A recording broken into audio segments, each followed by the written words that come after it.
If you can believe it, I have been doing my makeup even more simply than I ever have. Today, I'm going to be wearing the Experiment Lip Balm in the shade Void. This was sent to me in PR. I tried the clear one, and then I gave it to Tiff because it wasn't my favorite. And it's still not my favorite lip balm, but I've lost a couple of my Edam lip balms. So this is the one we're getting. I do really like the tint though. And it's a good lip balm. It's just not my favorite lip balm. This actually has nothing to do with makeup application. Cam loves Glossier U. As a thank you for her letting me stay in her home whenever I was in Atlanta, I bought her a bottle of Glossier U because she had been talking a lot about like, I really miss Glossier U. So I bought her a bottle and then I was like, can I try it? Because I've never actually worn Glossier U. I do have U Do, but I've never tried wearing Glossier U. And it's like, now I can't stop wearing it. The thing about it is it's like, it doesn't have like the best staying power, but I smell so good. If this was a more expensive fragrance, I would have big problems with that, but it's relatively a cost-effective fragrance. Like, it's not the most expensive fragrance, especially that I own. This is definitely not one of the most expensive fragrances. And this is a 3.4 ounce bottle, and it was like $115. And then I had like, I don't know, I got it relatively inexpensive. So, big fan of that.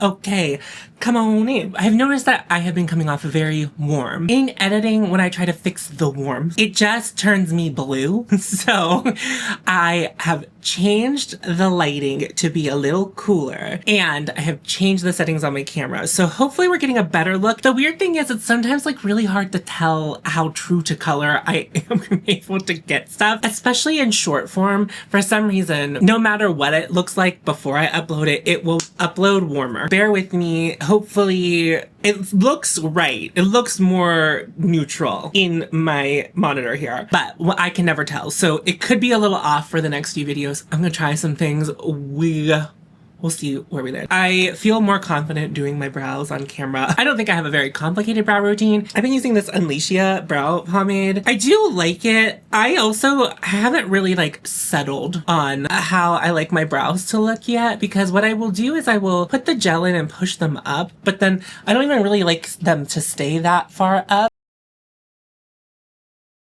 And then honestly, with the other side of this, or like the thing that's in the cap like this, then I press the brows down, and I like them kind of to go like up and out, and then I will pull the hairs on the tail a little bit down. My eyebrows aren't perfectly even, and that's okay. And then I kind of like to press them down where I have them currently set. As someone who is like getting back into the brow game, I don't notice any like white flakiness in my eyebrows after it sets. I don't notice any flaking throughout the day, so I can say that it doesn't do that. Does it have the strongest hold? I'm not 100% sure, but my reference point for modern brow products is it's not existent. I haven't used a ton, but I do like this. I also like that it's $13. I don't fill in the brow until this has fully set. Like, I try not to like move this around while the product is still wet in it. It does like take a second for it to dry. Guys, I'm so hungry. It seems like I only ever film when I'm hungry. I'm hungry. I look so pretty right now, and I want to acknowledge that. And I would like for you to celebrate my beauty in the comments below. I've been using the MORPHE brow pencil. I don't think I would rebuy this. Sometimes it draws on immediately. Like, sometimes when I take it to my brow and then I start filling it in, it will deposit color immediately. Sometimes I feel like I have to apply and apply and apply and apply and apply for it to show any color. I don't know what the difference is. I have learned that it does apply better when the brow gel is fully dried. But when it comes to filling in my brows, I'm not doing a ton of work here. I mostly am filling in the front here and then just a little bit through the center of the brow. And I honestly mostly don't even touch the tail. It's like fine. But do you see how like I'm trying to fill in? There we go. I don't know. I don't like it. I think it's a little too stiff. I would like something a little bit softer that applies pigment with more immediacy. I feel like sometimes I'm filling in my brows and it's like, it's not doing anything. It's not doing anything. And then all of a sudden I have block brows, and that's like definitely not a look that I am going for.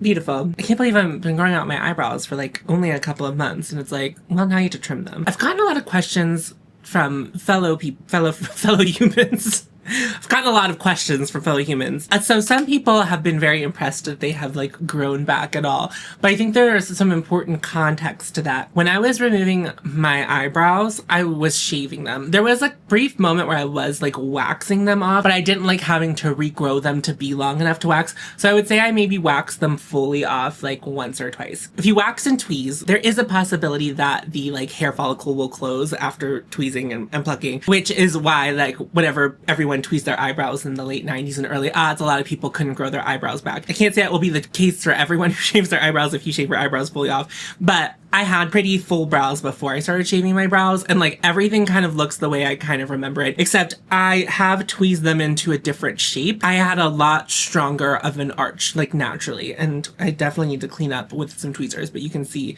like my brow hair wants to like kind of like arch from here, and like there's a little more fullness that wants to be there, but I'm training them to give me more space for eyeshadow, not like fully shaving off the tail, but like leaving myself with some room. And I'm only getting older, so this is all more likely to fall in on itself. Anyway, more recently, I have just been wearing eyeliner as eyeshadow. If you can believe, I am almost in post eyeshadow, just eyeliner mode these days. But I'm going to be using Coco Pave or Coco Pave from Victoria Beckham. This is definitely my favorite eyeliner to do this with, and I kind of wish they would make this particular shade an eyeshadow stick, but I want it to be just as sparkly. I haven't tried any of their sparkly eyeshadow sticks on my eyes. I swatched a couple in person ones. They weren't impressive to me, but I like there's not like a shit ton of sparkle that comes in this eyeliner, but it's definitely more sparkly than I think that the eyeshadow sticks from Victoria Beckham are. I keep it more condensed to the lash line, so I'm gonna just take this across the lash line, and then I'm gonna take it up a little bit, kind of like right to the crease, and then just bring it back down to the corner of my eye. I'm not trying to like build any kind of like interesting shape, and then I'm gonna take my finger and blend it out. Say voila. I'm gonna do it as if like I'm going out for the evening, because this is also what I've been doing when I've gone out for the evening. I'm gonna add another layer. Crazy cuckoo. This one right here. And that way we get more of like a smoky eye effect. Just a little darker, beautiful sparkle, easy breezy. I also really love doing this with the shade Night Flash. There is a Lisa Eldridge product that was released that I am actually interested in buying because this has been my go-to way to wear eyeshadow more often these days, especially like if I'm not wanting to spend a ton of time on my makeup. I have noticed that eyeliner is much less likely to crease on me than eyeshadow sticks. In the Victoria Beckham eyeliners are nice and creamy and easy to blend, and then once they set, they're like good to go. So that has been like why I think they work so well. I have very problematic eyelids. They just don't want to keep anything on them, but the eyeliner will hold up on my oily eyelids even without an eyeshadow primer, which I do like that it takes out that step, because I find that often the eyeshadow primer, I'm not good at blending it out evenly, and then that will leave like my eyeshadow looking a little pouchy. Nothing like too crazy or bad, definitely like something that annoys me a little bit while I'm like trying to blend. This has often been what my eyeshadow has looked like. And if I really want to amp it up, not with this shade, I don't have like an equivalent for the shade, but if I really want to amp it up, then I will take an It's Literally Magic stick and apply that as well. I think that shade Icy would look good for this, but I'm going to leave it like this. Everything's everywhere right now, so hopefully I can find it. In my waterline, because we're like doing like a going out look, sort of, it's like not too different from a daytime look for me. I'm going to put the shade Cocoa in. Look at how itty bitty my Cocoa is getting, which is beautiful and devastating, of course. We're getting down to the bottom there, and then I'm just have to just buy it again because I don't want to try another eyeliner. But I do want to try the Lisa Eldridge eyeliner. I believe the shade is called Bettina. I thought it was a very pretty shade, and I haven't seen a shade like that, especially in Victoria Beckham, which is where I would go to my eyeliners first. Also, I returned the Sarah Creole eyeliner because I really didn't like it. I'm gonna just put this in the waterline and tightline with it. Beautiful. And then since we're here, we'll do mascara. I mentioned this in a recent video, but like a recent video for me was like 2 months ago. So I have been really liking the Noir lash tint, and I really don't like that, but I do like it. In case you're not familiar, it's this deal from Surratt. This was received in PR. I really like it. I still am undecided of whether I would buy it or not. I need to try the Judy doll one to see how it compares.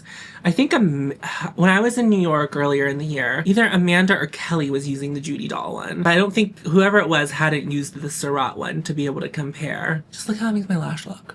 Solely on this eye. Gorgeous, stunning, excellent length. It's weird because you would think because there's no bristles that it would like be really prone to clumping up your lashes, but it like doesn't do that. It's such a weird product. I don't know that anyone wants to spend $54 on a mascara, but if that's not something that like completely turns you off, this could be worth trying if you like the way my lashes look. Gorgeous and stunning, and we are looking good in this space. It's officially warm in Pittsburgh.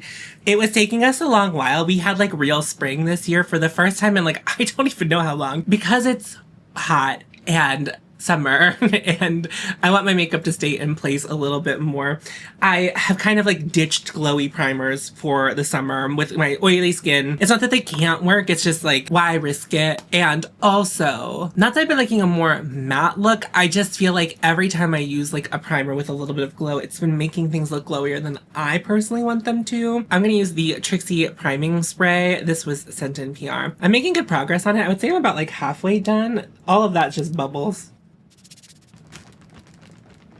I have been color correcting my shaved facial hair. I don't think I've found the perfect concoction. I have been using this Kosas brightener that I took from Kelly's giveaway stash when I visited her. I'm making some progress on it. It brightens too much. And considering this is a color corrector probably more designed for the under eye area and to like brighten hollows and stuff like that, I think it brightens my beard area. So what I have like noticed more recently, and I'm not looking for your feedback and I don't want you to comment on this, by the way. Anyway, but what I have noticed is like everything looks normal from my cheeks up and then like my whole bottom half of my face looks like it's highlighted. I went and I bought the Exa Peach corrector because what I've noticed is a lot of color correctors are brightening, like even if they're for a darker skin tone, and that one said it was for light to medium skin tones. I'm hoping it's not too dark. Maybe if that's too dark we can figure out some kind of combo of the two. My facial hair is dark. It's like too dark for this to work. Like this works a little bit, but it's like also like you can still see my facial hair through. And for me, it's not like a total deal breaker, but I am trying and I want to see if I can figure out a way to like cover it up completely without having to wear like Kryolan sticks, and I don't want to get to that point. We'll do a little less than usual. We'll just do some dots. And the other thing that I'm finding, other than like, I do not like shaving all the time. And I don't shave like every day. I only shave like when I'm leaving the house. Otherwise I let my skin rest because it's like too much. My skin's so sensitive. But another thing I don't like about shaving every day is like, I can't exfoliate my face.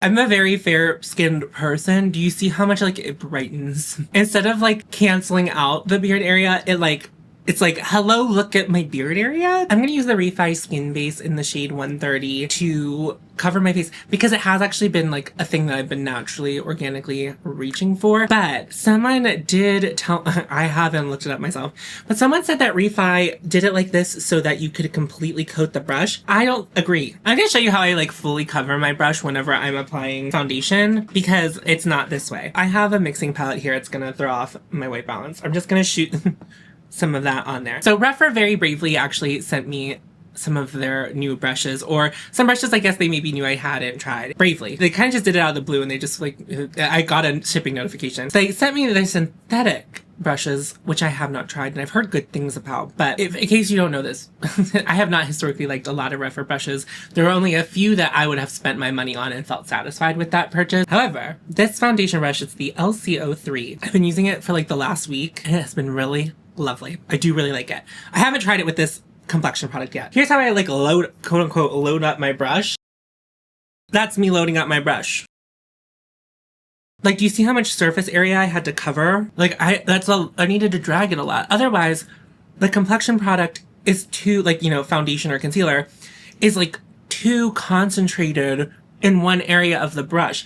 I like to like try to get it on all the angles of the brush so when I press it into my face, if it's on a curved part of my face, I can really get in there. Another thing I've been noticing about my makeup more recently is like I have to be very careful about here because I now notice that like I think whenever I had like more facial hair, It was like the cutoff there wasn't as noticeable. And I also like was taking less contour product down there. I'm still annoyed that this requires 2 pumps for me to cover my whole face. That was 1 pump, and now I'm gonna need another pump. I also don't think a lot of people load up their brushes like that.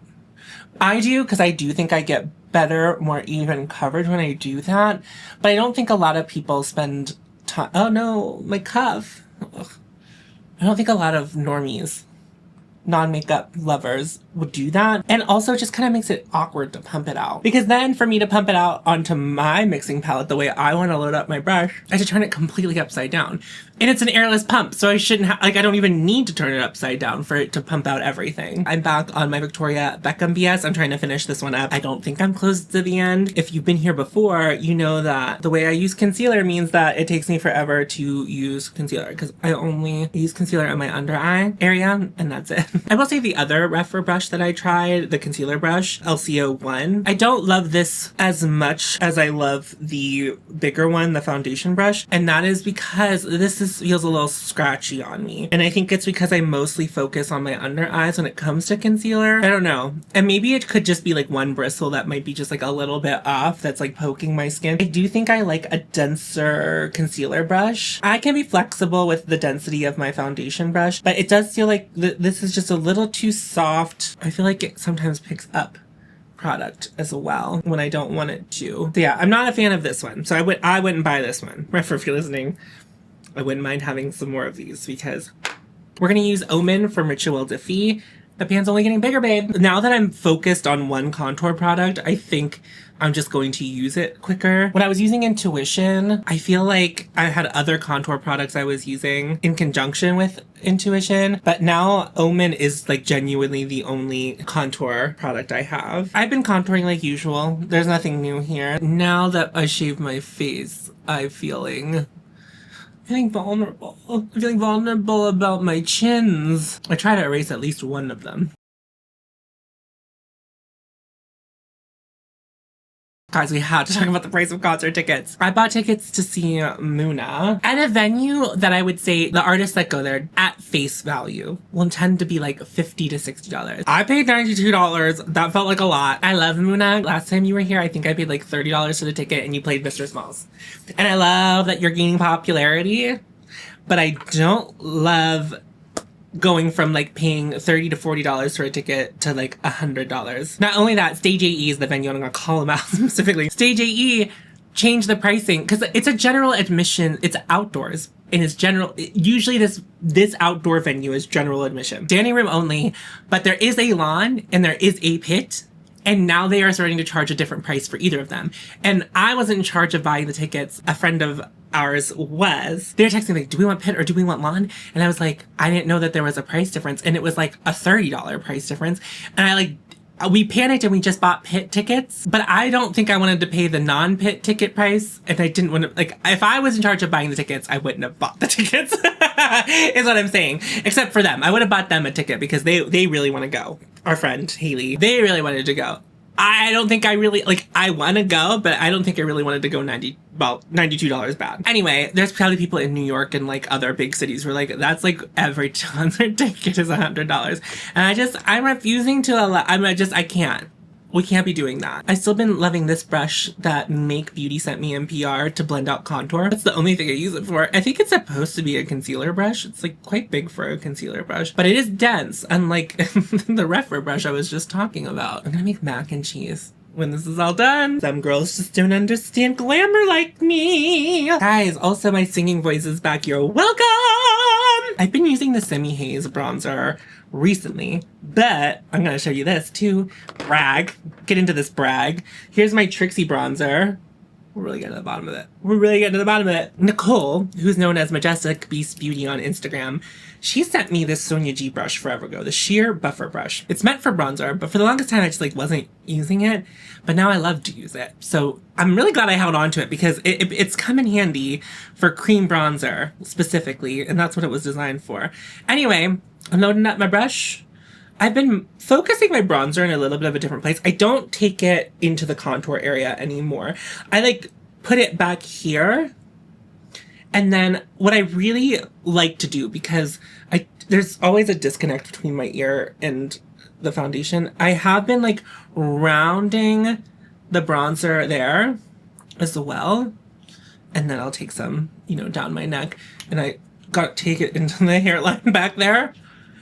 And then I also like to take it along the contour on my neck just to have like maybe a better blend, in a softer blend to the like the contours, and just like not so stark. Whenever I don't put anything like right in front of the ear, I don't like the way it looks. Blend it up into the hairline.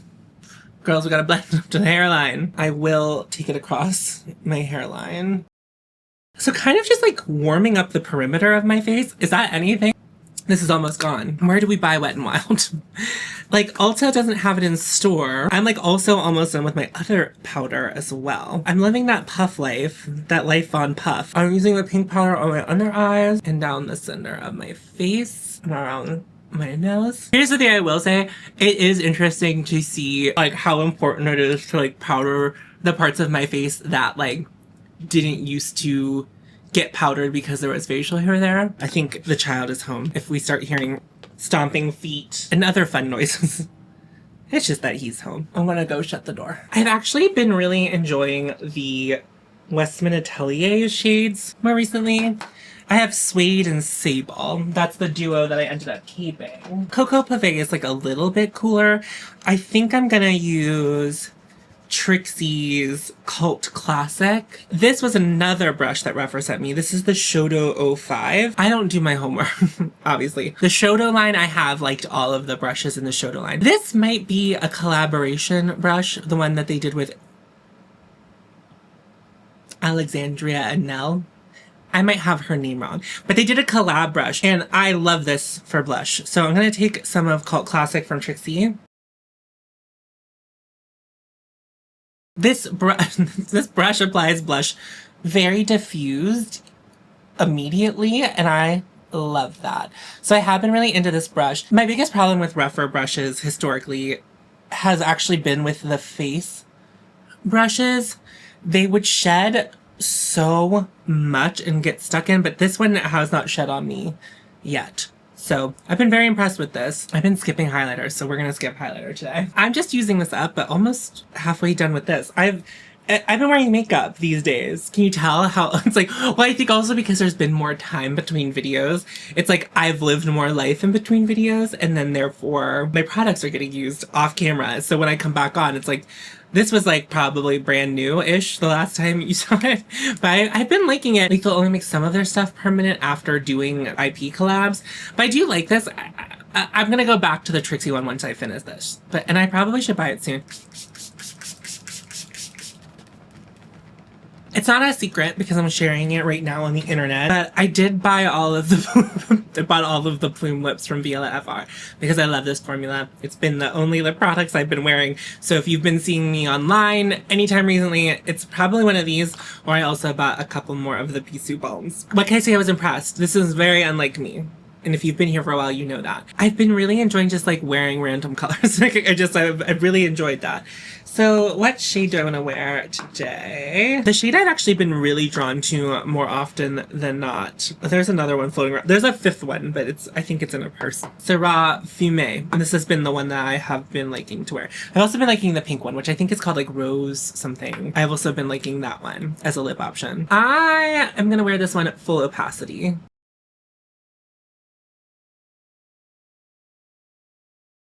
Final look.